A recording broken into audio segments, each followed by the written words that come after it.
हरे कृष्ण. श्रीमद् भगवद्गीता अध्याय 5 श्लोक क्रमांक 17. तद्बुद्धयस्तदात्मानः तत्निष्ठास्तत्परायणः गच्छन्त्य पुनरावृत्तिं ज्ञाननिर्धूतकल्मषः.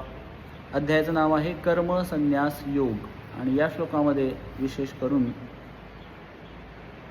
भगवंत सांगत आहेत, हे अर्जुना, मनुष्याची बुद्धी, मन, निष्ठा आणि आश्रय हे सर्व भगवंतावर जेव्हा स्थिर होते तेव्हा पूर्ण ज्ञानाद्वारे त्याची सर्व कल्मशे धुतली जातात आणि याप्रमाणे तो सहज मुक्तिपथावर अग्रेसर होतो. मनुष्य जीवनाचं लक्ष्य काय आहे?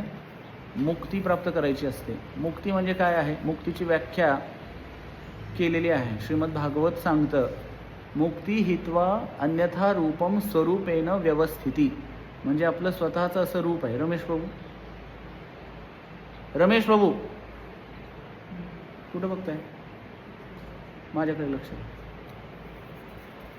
मुक्ती हित्वा अन्यथा रूपम स्वरूपेन व्यवस्थिती. गीता बंद करा सगळे, माझ्याकडे लक्ष द्या. तर ह्याचं स्वरूपेन व्यवस्थिती म्हणजे आपलं एक स्वतःचं असं स्वरूप आहे. म्हणजे आपली आत्म्याची जी अवस्था आहे. जसं इथे काही लोक म्हणतात की आत्म्याला आकारच नाही किंवा भगवंतालाही आकार नाही. काही लोक निराकार समजतात, काही लोक निर्विशेष समजतात. श्रील प्रभुपादांचा जो प्रणाम मंत्र आहे, नमः ओम विष्णुपादाय कृष्णप्रेष्ठाय भूतले श्रीमते भक्तिवेदांत स्वामीन इति नामिने नमस्ते सारस्वते देवे गौरवाणी प्रचारिणे निर्विशेष शून्यवादी पाश्चात्य देशकारिणे. तर हे निर्विशेष म्हणजे काय? Some people are saying, oh nothing, there is nothing special in God, nothing special in Lord. भगवंतामध्ये स्पेशल असं काही नाही आहे, विशेष असं काही नाही, असंही काही समजणारे आहेत भगवंतांना. त्यांना म्हणायचं निर्विशेषवादी. पण ज्यांनी भगवंताला जाणलेलं आहे, 3 रूपामध्ये भगवंत जाणले जातात. ते कोणते? वदंती तत्तत्वविदस यद ज्ञानम अव्ययम ब्रह्मेती परमात्मेती भगवान इति शब्दते. आणि परतत्व जे आहे या श्लोकामध्ये सांगितलेलं आहे की परतत्व म्हणजे भगवान म्हणून जे जाणतात हे सर्वोच्च परतत्व आहे. आणि याच्यासाठी श्रील प्रभुपाद सूर्याचं उदाहरण देतात. एक आहे सूर्य स्वतः आहे, सूर्याचा लोक आहे आणि सूर्यापासून येणारा प्रकाश. हे 3 झाले का?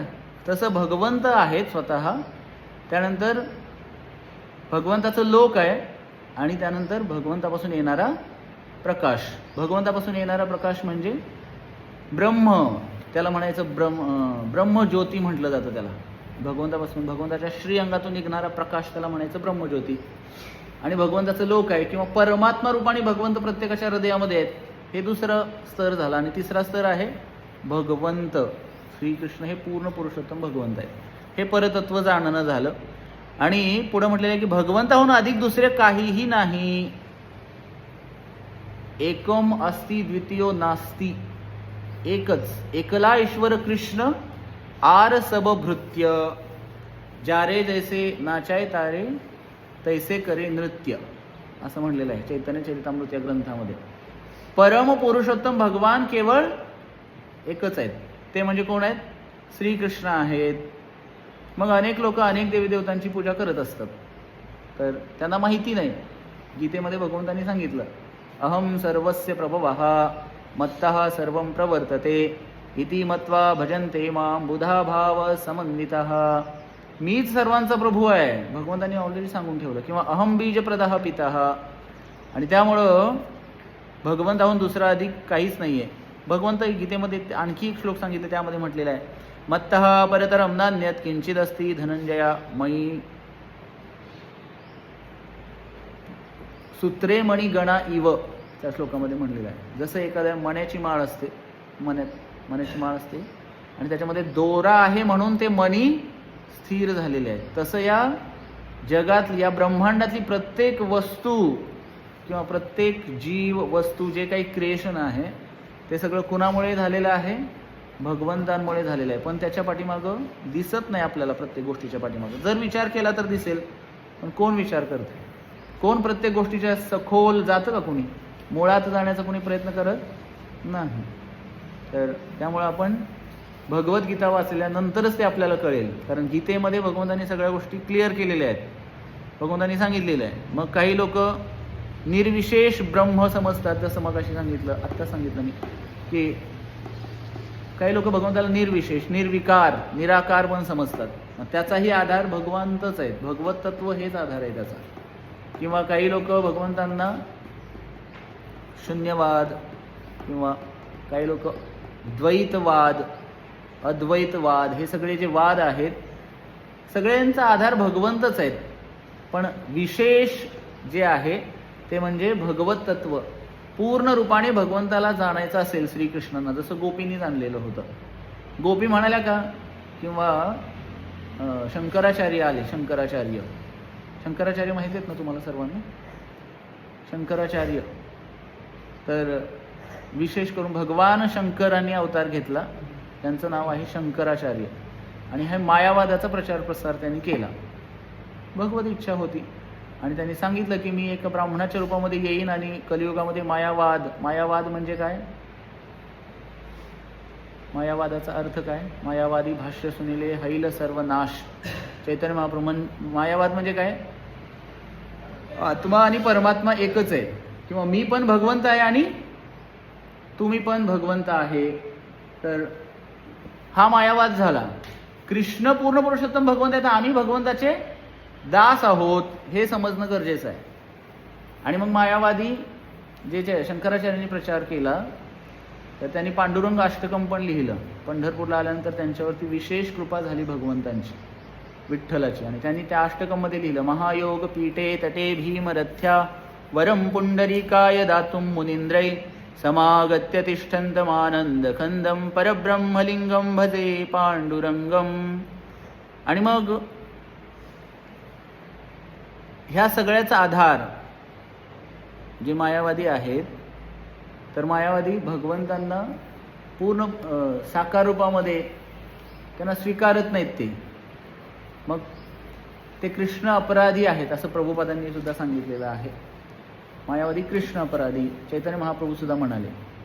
आणि नाहीतर मग आपण भगवंतांना पूर्ण पुरुषोत्तम म्हणून, जसं तर ब्रह्मरूपामध्ये जर भगवंत निराकार असते, साकार नसते, तर एवढ्या सगळ्या लीला वृंदावनमध्ये केल्या असत्या का? ज्याला आकारच नाही, ज्याला केवळ एक ब्रह्म म्हणजे एक प्रकाश आहे, तो प्रकाश एका ठिकाणून दुसऱ्या ठिकाणी जाईल का? इथं आता या रूममध्ये लाईट लावली तर इथला प्रकाश इथंच पडेल.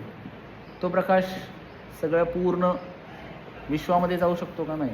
तो चालू शकतो का? ब्रह्म चालू शकेल का? निर्विकार निर्विशेष ब्रह्म चालू शकेल का? नाही.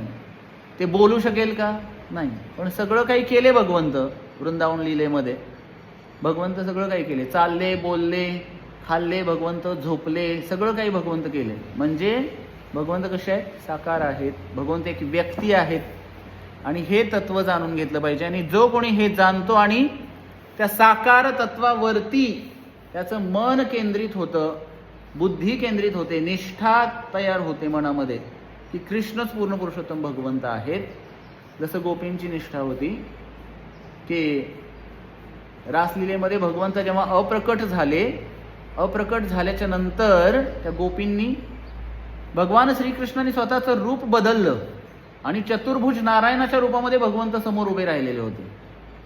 त्या गोपी त्या नारायणाला विचारतात, आमच्या कृष्णाला बघितलं का तुम्ही? आमच्या कृष्णाला बघितलं का?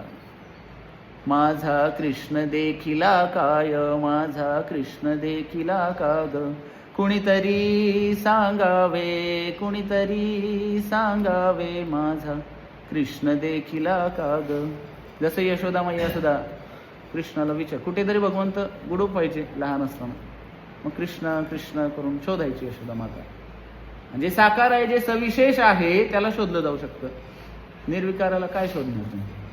तर त्यामुळे हे साकार भगवंत आणि त्याच्यावरतीच बुद्धी स्थिर होऊ शकते. एका प्रकाशावरती किती काळ बुद्धी स्थिर होऊ शकते सांगा? मन स्थिर होते का प्रकाशावरती? किती काळ तुम्ही असं ध्यानस्थ राहू शकता? तर त्याच्यासाठी विशेष आकार किंवा भगवंत विग्रहाच्या रूपामध्ये येतात. आणि त्या विग्रहांच्या रूपामध्ये आल्यानंतर भगवंत आदान प्रदान करतात, विशेष करून भक्तांच्या सोबत. आणि म्हणून या ठिकाणी सांगितलेलं आहे की जो कोणी अशा भगवंतावरती स्वतःची मन, बुद्धी, निष्ठा, आश्रय सगळं काही स्थिर करतो, त्याची सगळी कल्मश धुतली जातात. कारण भगवंत कसे आहेत? कल्मशरहित आहेत. निगम कल्पतरोर गलितम फलम. निगम किंवा भगवंत दूषित नाही आहेत. जसं सूर्याचा प्रकाश जेव्हा पृथ्वीवरती पडतो, तर ज्या ज्या ठिकाणी सूर्यप्रकाश जातो तिथली सगळी जागा काय होते? स्वच्छ होते. जर एखादी विष्ठा जरी असली, त्या विष्ठेवरती सुद्धा सूर्याचा प्रकाश पडला तर सूर्याला त्याचा काय फरक पडतो का? नाही. पण ती विष्ठा सुद्धा सूर्यप्रकाशाने पूर्ण वाळून जाऊन ती जागा तिथली शुद्ध होते. तसं एखादा कितीही चांडाळ व्यक्ती असला, त्यानं कितीही पाप केलेली असली, जर तो भगवंताच्या संपर्कामध्ये आला तर तो काय होतो? शुद्ध होतो. काय होतो रमेश प्रभू? आणि कशामुळे? या कलियुगामध्ये भगवंत कशाच्या रूपामध्ये अवतीर्ण झालेले आहेत? हरे कृष्ण कृष्ण कृष्ण हरे हरे, हरे राम राम राम हरे हरे. तर या महामंत्राच्या रूपामध्ये भगवंत कलियुगात अवतीर्ण झालेले आहेत. आणि या मंत्राचा जप केल्यानंतर आपली सुद्धा सगळी कल्मश धुतली जाणार आहेत. चेतो दर्पण मार्जनम भव महादावाग्नि निर्वापणम. मनातली सगळी घाण बाहेर पडते या महामंत्राचा जप केल्यानंतर, भगवंताच्या संपर्कात आल्यानंतर. जसं अग्नीमध्ये प्रत्येक गोष्ट टाकल्यानंतर काय होते? भस्म होते, शुद्ध होते. भस्म तर होते. तर जसं सीतामातेला अग्नी परीक्षा द्यायला लागली, का? शुद्धतेची परीक्षा होती ती. कल्मश आहेत की नाही, तर त्यांनी दिली अग्नी परीक्षा. तसं अग्नीच्या संपर्कात गेल्यानंतर शुद्ध होतो व्यक्ती, किंवा आंघोळ केल्यानंतर पाण्याने पण शुद्ध होतो.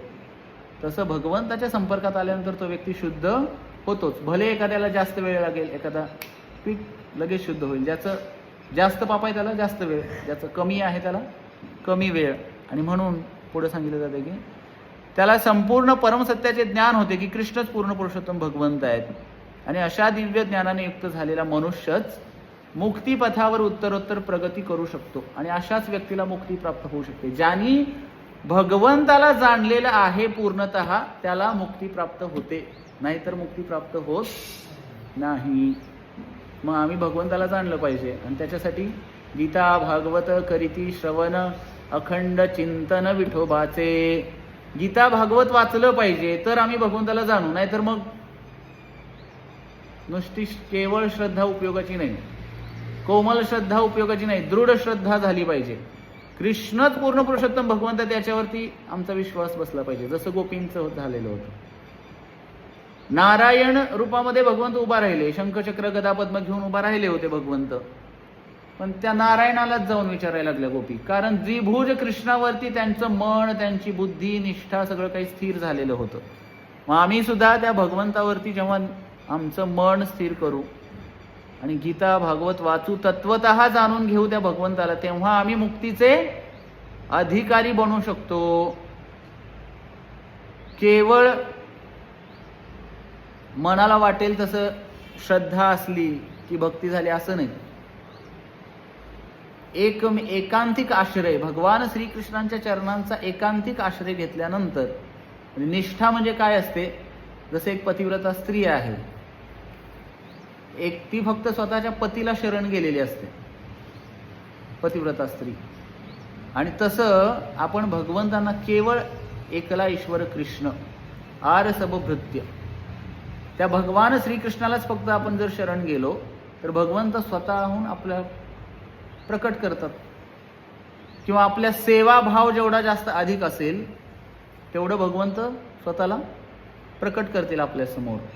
आणि या कलियुगामध्ये विशेष करून भगवत सेवा हीच आहे. सेवोन्मुखे ही जिव्हादो स्वयं एव स्फुरत्यदः. तर या कलियुगामध्ये भगवंताची एकच सेवा आहे, ती म्हणजे हरे कृष्ण कृष्ण कृष्ण हरे हरे, हरे राम राम राम हरे हरे. या महामंत्राचा जप ही सगळ्यात मोठी सेवा आहे कलियुगामध्ये. आणि त्या महामंत्राच्या जपानेच आमची कल्मश धुतली जातील आणि एक दिवस आम्ही भगवंताला पूर्णतः जाणू आणि आम्ही भगवंतांना प्राप्त करू. हरे कृष्ण. श्रील प्रभुपाद की जय.